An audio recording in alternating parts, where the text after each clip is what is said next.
ఇక్కడ మీరు చూసేది ఇది దోస.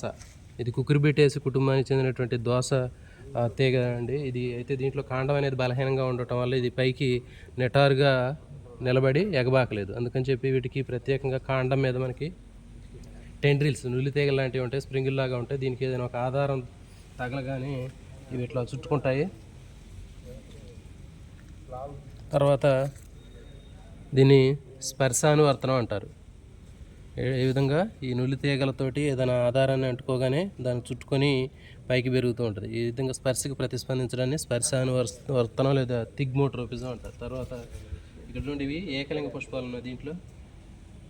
సో దీంట్లో స్త్రీ పురుష పుష్పాలు అనేవి వేరువేరుగా కనిపిస్తూ ఉంటాయి.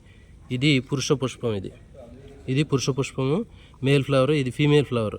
ఇక్కడ చూస్తున్నాం కదా, ఈ ఫీమేల్ ఫ్లవర్లో ఇది అండాశయం. మొత్తం ఈ అండాశయం అనేది కాయలాగా మారిద్ది. తర్వాత ఈ అండాశయంలో ఉన్నటువంటి అండాలు అనేవి విత్తనాలుగా మారుతాయి.